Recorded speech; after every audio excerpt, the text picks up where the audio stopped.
మంచిదే సార్. పవన్ కళ్యాణ్ గారు ఢిల్లీ పర్యటన చేస్తున్నారంటే మన రాష్ట్ర అభివృద్ధికి ఎంతో ఉపయోగపడుతుంది. ఆంధ్రప్రదేశ్ గురించి కానీ అది 5 ఏళ్ల నుంచి అభివృద్ధి కుంటుపడిపోయినప్పుడు ఇప్పుడు ఎంతో ఫాస్ట్గా అభివృద్ధి జరగడానికి కారణం ఉంటుంది.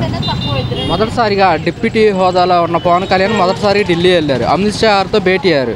మినిమం 25 నిమిషాల దాకా ఆయనతో మాట్లాడినట్టుగా తెలుస్తుంది.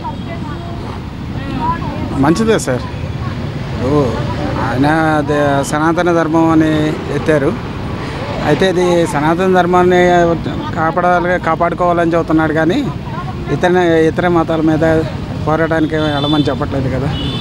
ఏంటంటే ఇక్కడ సనాతన ధర్మంలో అన్యాయం జరుగుతున్నాయి కాబట్టి ఏకంగా దాన్ని పోరాడి నిలబెట్టుకోవాలని చెబుతున్నారు. అంతేగాని మంచిదే అది.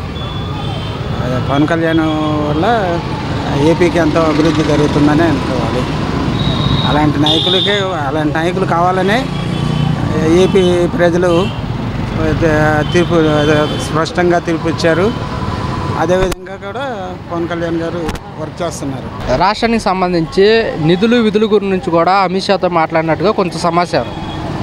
అవును సార్. పవన్ కళ్యాణ్ గారు అంత శ్రద్ధ తీసుకొని ఏపీ మీద అభివృద్ధి మీద ప్రయత్నాలు చేస్తున్నారు కాబట్టి అమరావతికి అంత పెద్ద ఇష్యూ, రైల్వే ఇష్యూ కూడా ఓకే చేయించారు. అమరావతికి నిధులు శాంక్షన్ చేయించారు. ఇటు స్టీల్ ప్లాంట్ గురించి ఆలోచనలో ఉన్నారు. రైల్వే జోను ఓకే చేపిస్తున్నారు. ఇవన్నీ ఏంటంటే 5 ఏళ్ల నుంచి అభివృద్ధి అంటే ఏంటో భయపడుతూ బతికారు జనాలు. అలా భయపెట్టి పరిపాలన చేశారు. కానీ ఇప్పుడే అంత 5 సంవత్సరాలు వెనుకబడిపోయినటువంటి రాష్ట్రాన్ని మళ్ళీ గాడిలో పెట్టాలంటే కొంత టైం కూడా పట్టుద్ది. వీళ్ళు అన్ని ప్రయత్నాలు చేస్తున్నారు. నిస్వార్థంగా ఉండే నాయకుడు అంటే పవన్ కళ్యాణ్ అనే చెప్పాలి.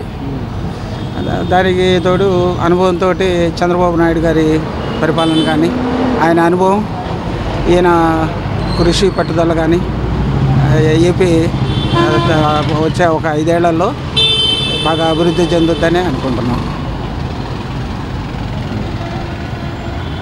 మొన్న పవన్ కళ్యాణ్ మాట్లాడుతూ నేను కనుక హోమ్ మినిస్టర్ అయితే పరిస్థితులు వేరుగా ఉంటాయని కూడా వ్యాఖ్యలు చేస్తారు. వ్యాఖ్యలమైన మీ స్పందన ఏంటని మీరే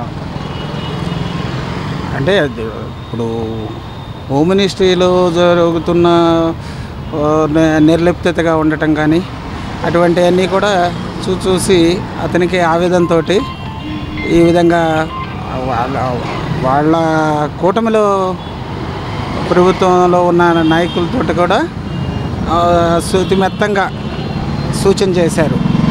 అది ఇప్పుడు 5 ఏళ్లలో వాళ్ళు వైసీపీ గవర్నమెంట్లో చూసిందే మళ్ళీ ఇక్కడ కనిపిస్తుంది.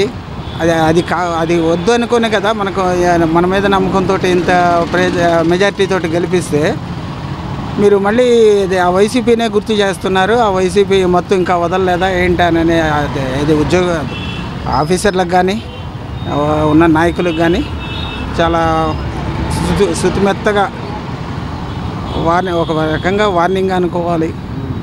డిప్యూటీ సీఎం హోదాలో ఇప్పటికన్నా కానీ మేల్కొని త్వరగా ఏమైనా రియాక్ట్ అవ్వటం కానీ అని శృతిమెత్తగా ఇచ్చాడని అనుకోవాలి. వాళ్ళకి వార్నింగ్ లాగా. రాష్ట్రంలో అఘాయిత్యాలు ఎలాగనే కొనసాగితే డిప్యూటీ హోంమంత్రి పదవి తీసుకొని నేనే బాధ్యతలు స్వీకరిస్తా అంటున్నారు. అవునా, ఇవన్నీ కొద్దిగా జరుగుతున్నాయి. లేని గట్టిగా వాదించి చెప్పడం అలాంటివి కాకుండా ఆయనకు అర్థమవుతుంది కాబట్టి, ఆయన చేతిలో పని కాదు కాబట్టి వాళ్ళ మినిస్ట్రీలోకి ఈయన చేయబెట్టి ఎంటర్ అవ్వకూడదు, వాళ్ళని కించపరిచినట్టు ఉంటుందనే ఉద్దేశంతో హోమ్ మినిస్ట్రీని కించపరిచినట్టు ఆమె డిపార్ట్మెంట్లో ఈయన చేయబెట్టి ఏమైనా యాక్షన్ తీసుకోవటం అట్లాంటివి ఉండవు. కాబట్టి మీరు గట్టిగా యాక్షన్ తీసుకొని మీరు త్వరగా రియాక్ట్ అయ్యి చేయండి అని అన్నారు. అది కూడా మీరు ఇంకా వైసీపీ మత్తులోనే కనుక ఉన్నట్టయితే నేనే రంగంలో దిగాల్సి వస్తుంది ఇంకా అని గట్టిగా వార్నింగ్ ఇచ్చినట్టే చెప్పారు.